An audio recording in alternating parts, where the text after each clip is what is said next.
أعوذ بالله من الشيطان الرجيم. بسم الله الرحمن الرحيم. إذا وقعت الواقعة ليس لوقعتها كاذبة خافضة رافعة. إذا رجت الأرض رجا وبست الجبال بسا فكانت هباء منبثا وكنتم أزواجا ثلاثة فأصحاب الميمنة ما أصحاب الميمنة وأصحاب المشأمة ما أصحاب المشأمة والسابقون السابقون أولئك المقربون في جنات النعيم. ثلة من الأولين وقليل من الآخرين على سرر موضونة متكئين عليها متقابلين يطوف عليهم ولدان مخلدون بأكواب وأباريق وكأس من معين لا يصدعون عنها ولا ينزفون وفاكهة مما يتخيرون ولحم طير مما يشتهون وحور عين كأمثال اللؤلؤ المكنون جزاء بما كانوا يعملون. لا يسمعون فيها لغوا ولا تأثيما إلا قيلا سلاما سلاما. وأصحاب اليمين ما أصحاب اليمين في سدر مخضود وطلح منضود وظل ممدود وماء مسكوب وفاكهة كثيرة لا مقطوعة ولا ممنوعة وفرش مرفوعة. إنا أنشأناهن إنشاء فجعلناهن أبكارا عربا أترابا لأصحاب اليمين ثلة من الأولين وثلة من الآخرين. وأصحاب الشمال ما أصحاب الشمال في سموم وحميم وظل من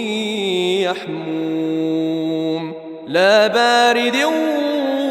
ولا كريم إنهم كانوا قبل ذلك مترفين وكانوا يصرون على الحنث العظيم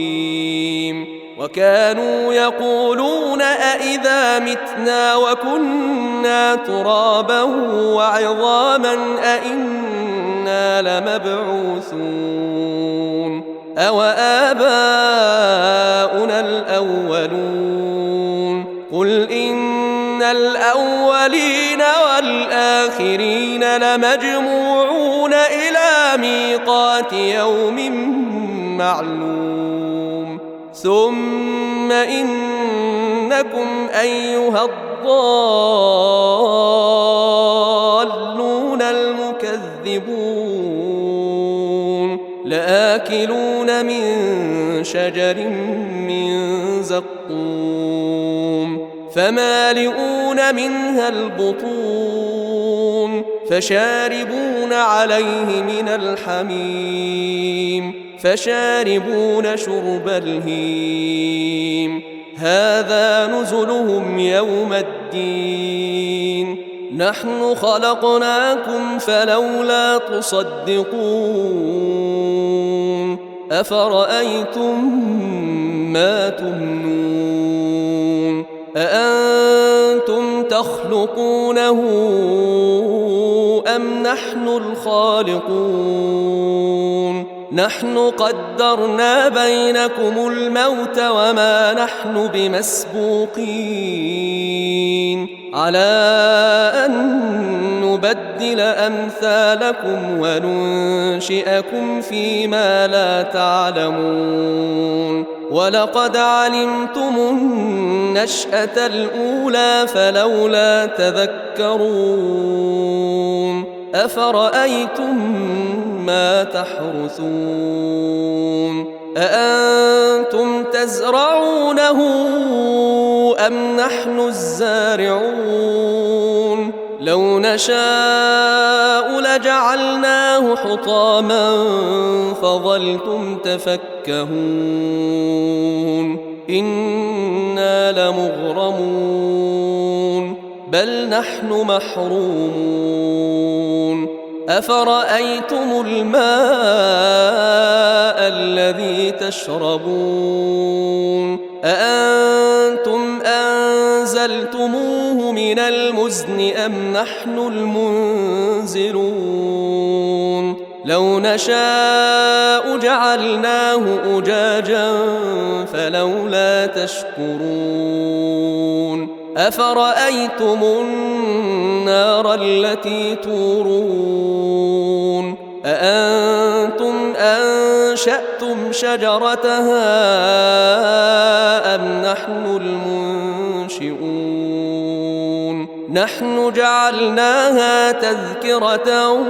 ومتاعا للمقوين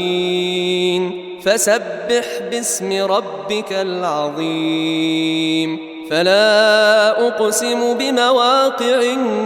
النجوم وإنه لقسم لو تعلمون عظيم إنه لقرآن كريم في كتاب مكنون لا يمسه إلا المطهرون تنزيل من رب العالمين أفبهذا الحديث أنتم مدهنون وتجعلون رزقكم أنكم تكذبون فلولا إذا بلغت الحلقوم وأنتم حينئذ تنظرون ونحن أقرب إليه منكم ولكن لا تبصرون فلولا إن كنتم غير مدينين ترجعونها إن كنتم صادقين فأما إن كان من المقربين فروح وريحان وجنة نعيم وأما إن كان من أصحاب اليمين فسلام لك من أصحاب اليمين وأما إن كان من المكذبين الضالين فنزل من حميم وتصلية جحيم إن هذا لهو حق اليقين فسبح باسم ربك العظيم